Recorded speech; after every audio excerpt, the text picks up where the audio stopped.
That you're here. And Mike, we're glad you're back with us and looking forward to our third session where we talk about a topic that I know is near to your heart, and I know it's a place where you have a lot of expertise. So I'm very pleased to give you this opportunity to speak into the clergy here in Virginia. Blessings on you. Let's go. Okay. Well, today we're going to be much more specific in some ways than we've been in the previous two sessions because we're dealing with personnel management, personnel leadership, evaluation. And by way of introduction, let me just say a few things. I think most of us, sooner or later, are filled with a desire to move beyond riding herd on staff. That's all too common. We're not really trained for this in seminary. That's not seminary's actual purpose, if you get right down to it. Very few of us receive good supervision early in our lives, so we don't have many models. That was certainly the case with me. And sometime in the mid-1990s, around 1995, I woke up one day and just said, I'm not doing it this way anymore.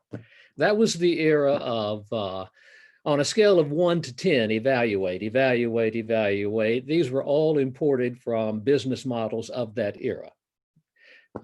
I found it very unsatisfactory. Staff found it unsatisfactory. It was an instrument sometimes used by personnel committees in inappropriate ways, in my opinion. And it also felt like it was the biggest waste of time that you could imagine. So I sat down one morning at Second Baptist Church of Memphis and created this document that has been sent to you. It kind of came out of my imagination and probably life experience. What it really boiled down to was I asked myself, if I were being supervised, how would I want to be supervised? And so this document emerged. Now it's been revised and tweaked ever since in light of experience, but the core of the document held steady throughout the remainder of my ministry, not because it was brilliant, but because it worked.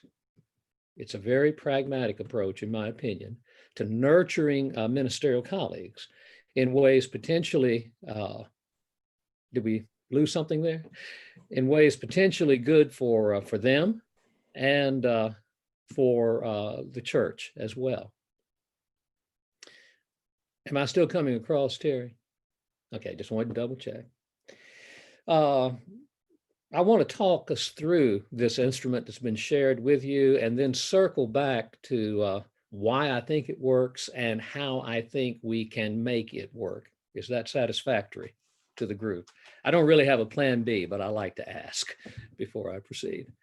So let's call up your copy of that document, and we are going to walk through it in some detail with a few comments about each section. I want you to understand the reasoning behind it. And David, I see you there. I hope you're in. Let's just walk through it. I do call it an annual conversation and review, with the term conversation being very operative in how we implement it. Conversation, back when I first did this, was really not a big part of annual reviews. Then I list questions. These questions are indeed intended to foster conversation between the staff, colleague, and myself. And I give them some results that may ensue from following the process. Note the first one, an assessment of how well one's gifts, skills, and interests are utilized, and ways, if needed, that they might find more fulfilling expectations. That's a major shift back in the time when I first did this and how personnel evaluations were done. I put the focus on the person initially. I want them to be thinking about themselves, of their gifts, their skills, their interests, and their particular assignment. I'm pushing some responsibility back on my colleague as well to bring meaningful input to this. The second possible result is how well one's current position, related plans and actions relate to the church's vision and mission statement. And I also invite them to suggest adjustments that might lead to better integration. I was concerned that annual evaluation was largely divorced from a church's vision statement, mission statement, sometimes even its history. and I wanted to force the conversation in that direction. We would eventually, thirdly, arrive at mutual agreements for the coming year, and we'll talk more about that in a moment. And then there would be provision in whatever agreement we arrived at for any needed course corrections or adjustments, either on the part of my colleague or in that colleague's work environment. That too was an aspect of evaluation and conversation that had not been included in previous ways of staff evaluation. Sometimes we put people in impossible situations, or we try to fit them into a situation that worked well for a predecessor, but does not fit their skills, gifts, aptitudes, etc. So I hope if you have questions about those four possible results, you'll feel free to raise them a little later in the conversation. Now, the next part required some work on the part of my colleagues. I asked them to actually do some writing based on the questions that we'll talk about in a moment. And I asked them to provide concise written responses to all the questions. I didn't care if they wrote it as a grand essay or point by point. They could do whatever format they wished, but I wanted them to start writing and doing the thinking that comes with writing. I wanted them in that first draft to be as specific as possible when outlining plans. I wanted them to give attention to how the plans meshed with the church's vision and mission statement. And I wanted them to wrestle with how would we measure success for any given plan. Of course, I lived in an era when success tended to be measured in numbers and dollars. We wanted to move past that while acknowledging that was still important to many people in a church family at any given time. What I liked about this was my colleague went first. He or she, if they would do so, got to say what was on their mind, work through how they intended to use their time and resources over the next 12 months, raise issues that had occurred to them, either with their position or the church or me or anything else in their environment. What I was doing there was in some ways pushing responsibility for self-evaluation back onto my colleague. And again, that was not common back in the mid-1990s. I didn't care how long their first draft was. I used the word concise, but I knew I would seldom experience them writing concisely. Sometimes they would give me 2 pages, sometimes they would give me 12 pages. Didn't matter. It was a first draft designed to foster conversation between us. When they delivered that first draft, and there was a deadline, because without deadlines, these things don't get done. But when they delivered that first draft to me, I took my time reading it carefully, not in their presence, but at my desk, making copious notes sometimes so I would remember what I wanted to clarify or talk about with them. And then we'd schedule a time for that conversation. Those conversations usually took at least an hour. Sometimes they took 2 or 3 occasions to work all the way through. There was no one way to get it done. It depended on the person and the issues on the table. As the years went by, the time needed for that conversation tended to contract because we knew each other so well. And we were on the same page many times to start with. Important though, I wanted them to speak with candor. You know, they didn't have to worry that I was going to jump on them or use what they said in another context. Just tell me what you really think at this moment, and we'll start from there.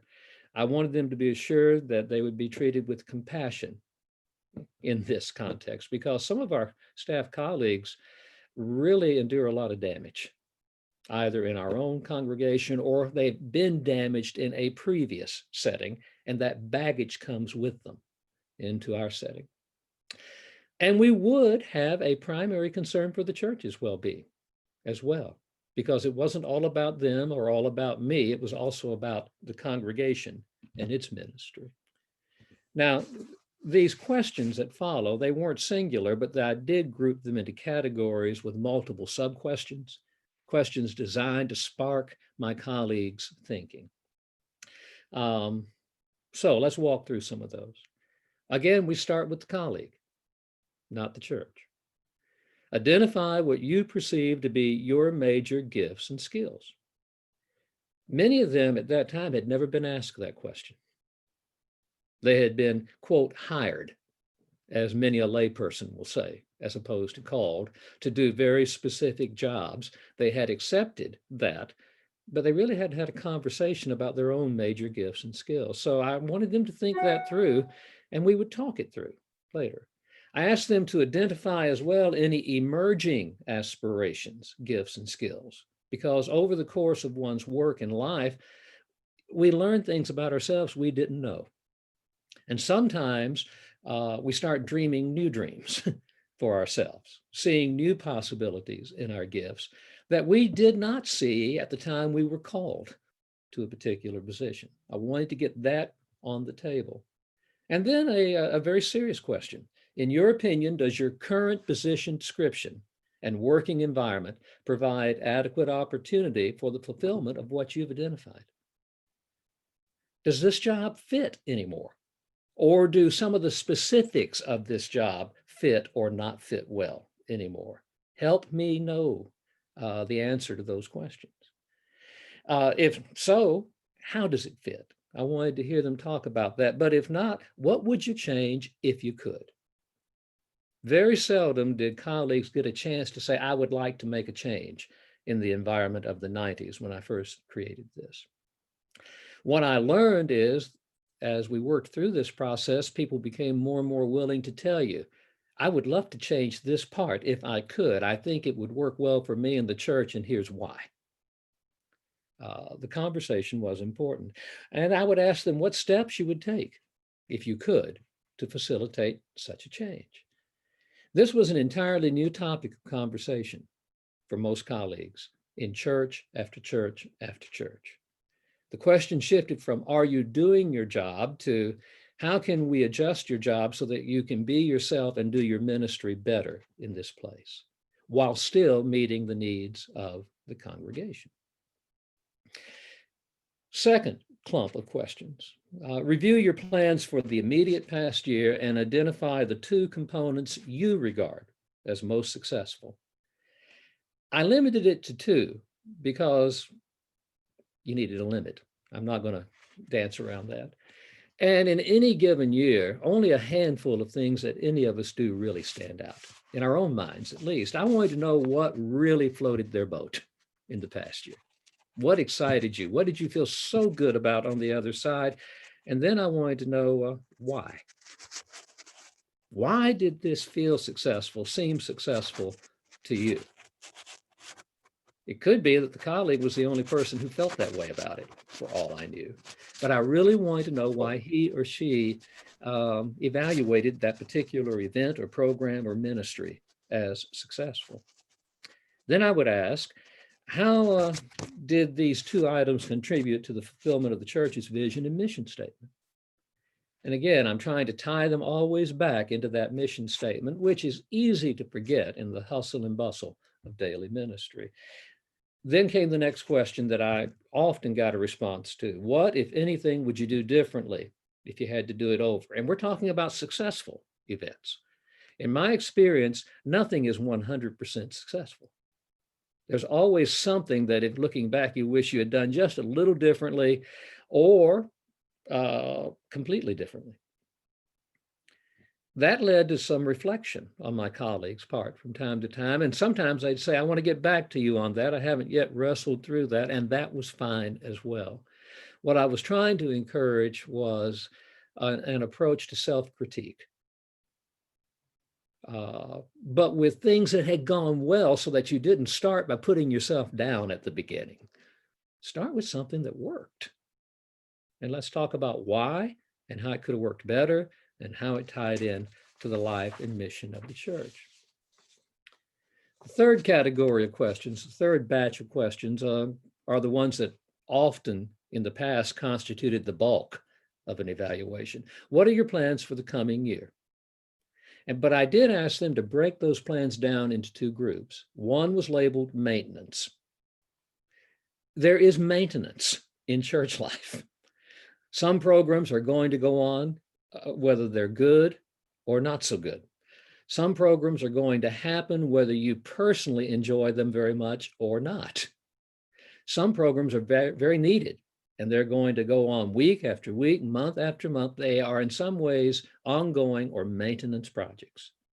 We're going to, in most of our churches, have some kind of Bible study, whether it's traditional Sunday school, small groups, Zoom conferences, what have you. We're going to do public worship in some shape, form, or fashion at some set of times. We're probably going to have some kind of student or children's, et cetera, programs, aren't we? All right.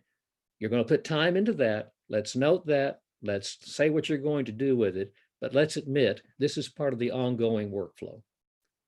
Then I would ask them in the coming year to identify 2 elements in their emerging plans they regarded as innovative. Something we had not done, something they perhaps had not done, something the congregation had never considered but might consider doing, or something that might work with a segment of the congregation who really needed whatever that something was to happen. Catch the drift there. Maintenance and innovative. And in my experience, that began to free my colleagues up to think in both terms and to look beyond the, oh my God, Wednesday's coming again syndrome, or Sunday's coming again syndrome. Now, the fourth clump of questions built off of that third one. If your innovative plans were implemented, what 1 or 2 existing elements in your work plan might need to be eliminated? Any of us who've been part of church life for very long, I think, realize that we have a tendency to just keep adding things to the church calendar, to the budget, and to the use we make of our time until the list becomes unmanageable in many ways. Here, I was inviting them to be proactive in their time management. Take a look at this. If I did those innovative plans, where would I find the time? Where would I find the financial resources? Where would I find the time on the church calendar? Not just my personal time, the congregation's time. That was a new conversation for most of my colleagues. I found it to be especially a new conversation with ministers of music and worship. In my experience, that particular group tends to just go on adding things to their group. For most of my colleagues, in the end, it came as a relief that somebody would actually ask this question. And we'll talk about how you sell the results maybe later, but it worked with them. And I wanted them to wrestle in this initial draft document with why they would need to eliminate something and then how they might go about it. Now, why did I ask that? Because I'm not the only one who can make things happen in the church, and I'm not the only one who has good ideas. I want my colleagues to wrestle with consequences as much as I do. How do you make this happen in this congregation at this time? The fifth clump of questions shifted back to their performance during the past year and again personalized it. Identify 1 or 2 aspects of your performance during the past year that met your highest expectations of yourself. That's different than simply being successful. I'll give you an example out of every church I've ever pastored, 4th of July weekend. Most of us who've been at this very long encountered the phenomenon of the 4th of July being turned into a civil religious celebration. We've all been there at one time or another. And we all probably at one time or another were very good at working with colleagues to make it one heck of a civil religious celebration, right? You know, patriotic hymns, a flag, recognizing the arms. I mean, it never ends. You could walk away from that and saying, boy, the congregation really got into that and everything clicked, couldn't you? But how did you feel about doing that? Did it meet your own expectations of yourself as a minister and as a person? If it did, that's one conversation. In the churches I served, it didn't. It just didn't. So my colleagues and I began to work with alternatives, ways to at least lessen the impact of secular holidays on the life of the church. And we can talk about particulars if you want to at some point. I found that ministers of music, formation people, et cetera, were very relieved that we could have this conversation about what felt right to them as they went about their ministry. When it did meet their highest satisfaction or sense of expectations of themselves, I wanted to know what made it so for them. That's partially a way for me to get to know each of my colleagues much better, this kind of question and conversation. It's partially a chance for them to identify some elements about themselves. And then I would say, okay, let's try to identify one or two aspects of your performance during the past year that did not meet your highest expectations. Because what I learned along the way is ministers carry a lot of personal disappointments around. They seldom get to talk about it because it's not necessarily safe to talk about it with many people in the congregation. It needs to be safe for them to talk about it with you. And this created an environment where that sense of safety could grow. Why did you feel this way? What might you do differently the next time if you had the opportunity to do it differently and had some support as you did it differently? I found that fifth clump of questions often sparked a great deal of conversation. It also sparked a great deal of writing in terms of that draft document for some of them. This often became one of the longest pieces in the draft document, at least initially. Then we shifted in the sixth clump of questions to what are your actual plans for ongoing and special professional and personal development during the coming year? I wanted our ministers to always be wrestling with what can I do that will help me grow individually, ministerial competence, whatever list you care to make. Once my colleagues learned that I meant it and that I was okay with them taking time to do it and would help them find resources by which to do it, this became a meaningful conversation. And no two of them ever came up with the same thing. They found resources, they found things that caught their interest, and they tied it also to how it might benefit the church. Because sooner or later, I had to go sell this budget-wise, time-wise, et cetera. So you've got to tie it to the mission of the church. And then the last one circled back and got more specific, the seventh clump. If you could change one or two aspects of your position description or work environment, what would you change? Why? What, if anything, do you need in order to enhance your ability to perform well?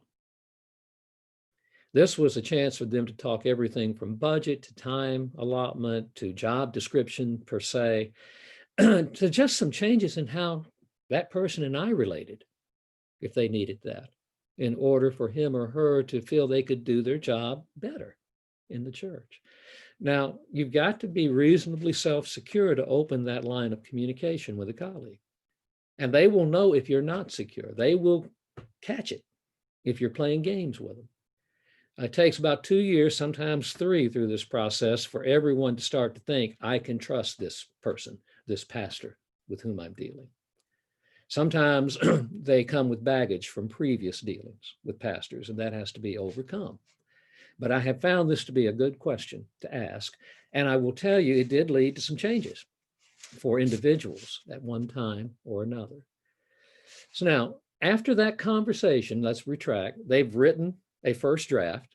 I've read the first draft. We've gotten together for a lengthy conversation as we go through that draft together and began to arrive at some shared conclusions. Then I would take the draft and I would write a review based on the draft built around these questions. Now, my document was much more summary than their initial draft. I kept my document to 1 to 2 pages max. Did that for a couple of reasons. One, eventually I was going to share the final draft of this document with the personnel committee. And in my experience, they won't read more than 2 or 3 pages on anything. I'm just being realistic there. Secondly, I also wrote it in such a way as to protect the confidentiality of the much more involved conversation I had had with the minister colleague. Because over time, we got to where we could talk about just about anything but that didn't need to go in a final official document. So I worked very hard to capture the content and results of our conversation, but I also worked very hard to protect my colleague with reference to confidentiality. I'd write that document, we'd get back together, I'd give it to them, they'd take the time they needed to read it, respond to it, we'd talk some more, we'd edit that document until we arrived upon agreed upon language. I would not go forward until both of us agreed on the language. And I did make changes from time to time because sometimes I had misunderstood, even after all that conversation, what my colleague was driving at.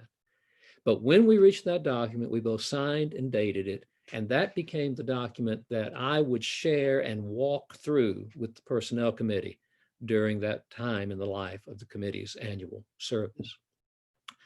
I did not leave those documents in the hands of committee members. They were taken up after the meeting and put in confidential files. I kept the original draft documents and all other draft documents in separate confidential files as well, for all the reasons any of us could name down the pike. Now, here's the thing. There was always the chance that we couldn't reach agreement. At that point, the Personnel Committee became the Court of Appeal. Not once from 1995 until the day I retired did we ever have to take that step. So that's the document that I found useful for nurturing staff in ways that turned out most of the time, I think, to be good for staff ministers and for the congregation, and quite frankly, for me as well along the way. And we'll talk a little bit about that. We'll come back to the document, but let me talk a little bit with you about why it works. Some of you know Ron Sisk, a colleague of mine from seminary days, and we've been good friends ever since. Ron, years ago, asked me to send him this document when he was dealing with personnel in his pastorate at Tiburon Baptist Church in California at the time. Ron wrote back when I sent it to him, and here's what he called this approach to personnel. He said, "This is supervision for adults." That's correct. My operating assumption when I'm dealing with colleagues is we are all adults. Now, some of you may be really young, inexperienced adults, and some of you may be old and crusty adults, but we are all adults. So let's see if we can't treat one another that way. It worked for me because it allowed for meaningful conversation, meaningful engagement. It allowed for give and take from both of us in the room. It allowed for drafts and redrafts. It was not a document I just handed to them and said, "Here's what I think of you. I'm taking it to personnel. That's that." It ultimately led to agreements that had been worked out between myself and my colleague. It also allowed for flexibility over the course of the year because I treated the document as a living document, and we'll talk a little more about that in a moment. Above all else, it took the colleagues seriously. I don't know what your experience is, but I have spent a good bit of time in my ministerial career consoling people in ministry who do not feel they are taken seriously by their supervisor, whoever he or she may be, or by the personnel committee, or by the congregation. This process gave people a chance to feel like I took them seriously. And it made a great deal of difference in the relationships. It also took the personnel committee seriously, and it took me seriously.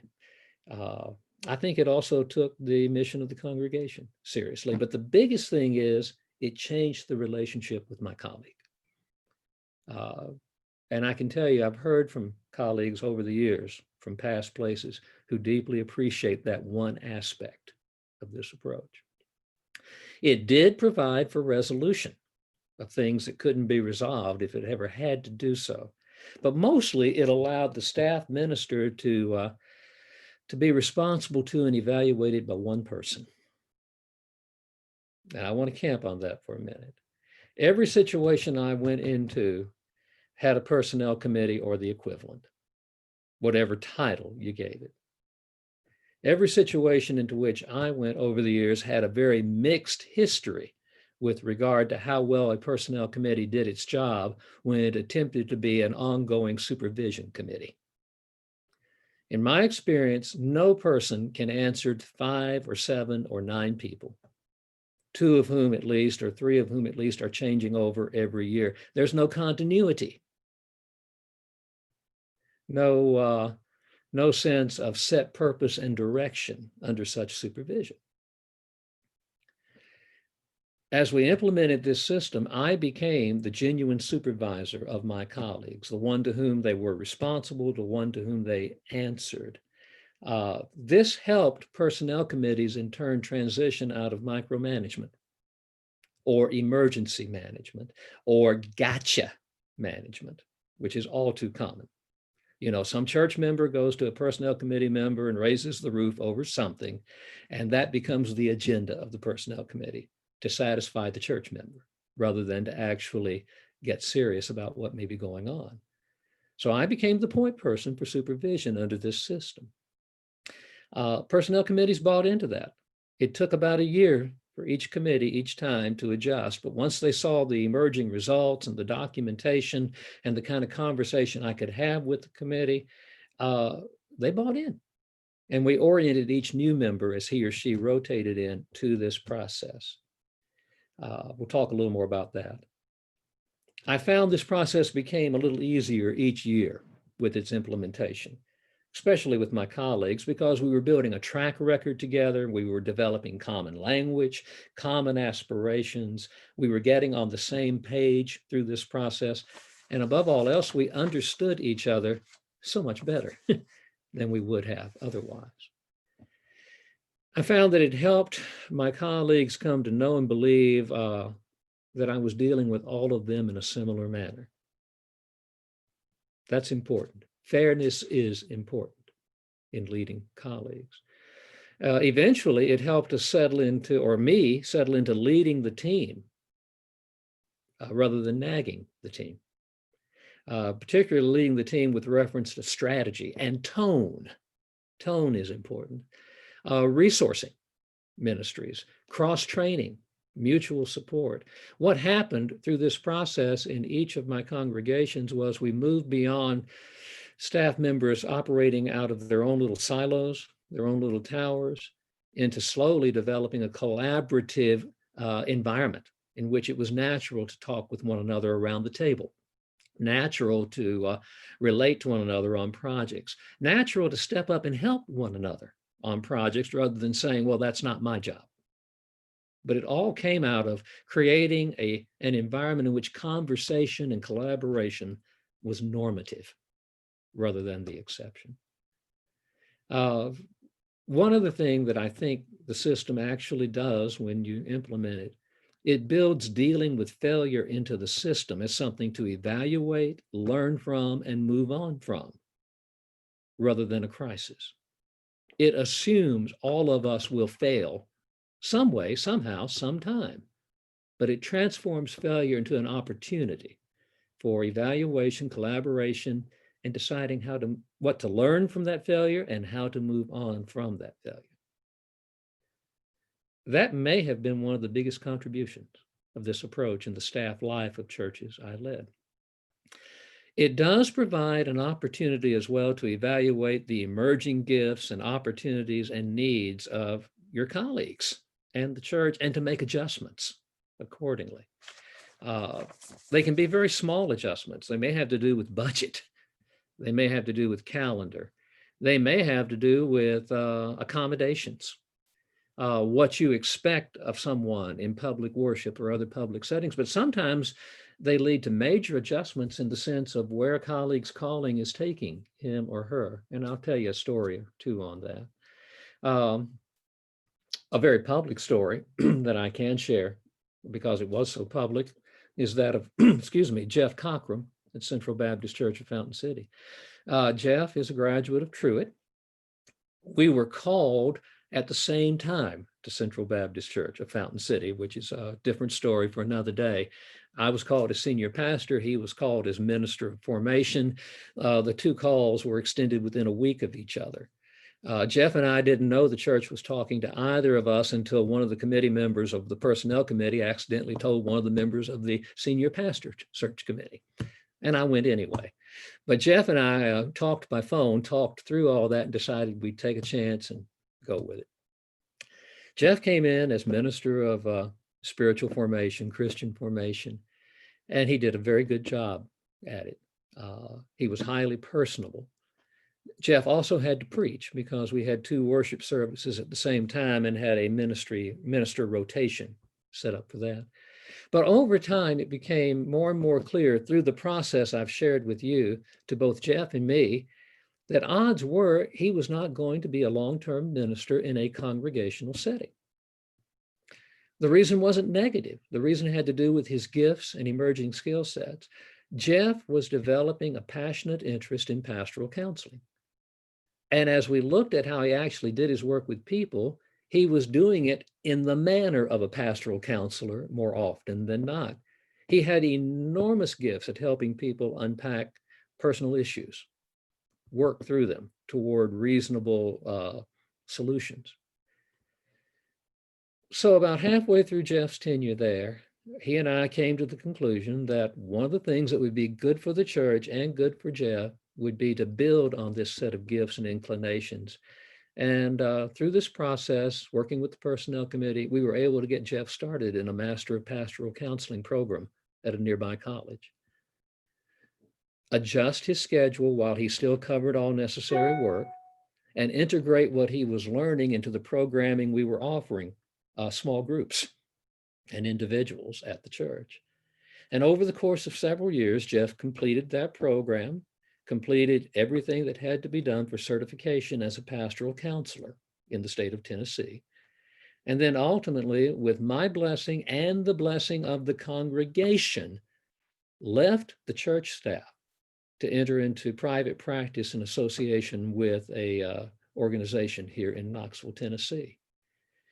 The process that I've shared with you enabled us to do this. Now, can you imagine what it would have been like if Jeff had just gone off on his own, or the pastor had hated the idea, or we had allowed a personnel committee to say, wait a minute, you're going to be cheating the church of its time? No, we addressed all those issues. And today I've got to tell you, Jeff is one of the happiest people I know, and he is still beloved by Central Baptist Church, and I know has a vital counseling ministry with several of the members. That's one example of what this process can enable you to do.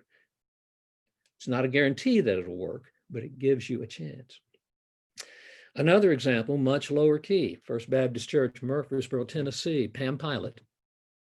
Pam was, for many years, the part-time minister to senior adults at the church. She came full-time after I arrived there. But Pam had a range of gifts. She also had a degree in social work. That was actually her degree out of the old Southern Seminary environment, pre-takeover.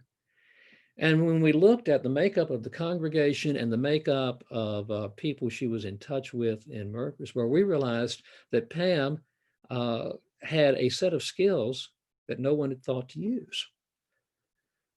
So Pam, with my support, the support of the personnel committee, went and received additional training, getting back up to speed, and ultimately launched a sub-ministry within her broader ministry to senior adults. Every year, Pam schedules time with almost every senior adult who's a member of that church, and with a scad of senior adults who are not, to help them work through their Medicare coverage options. A very complicated task for many people, a task that many people make money helping people with.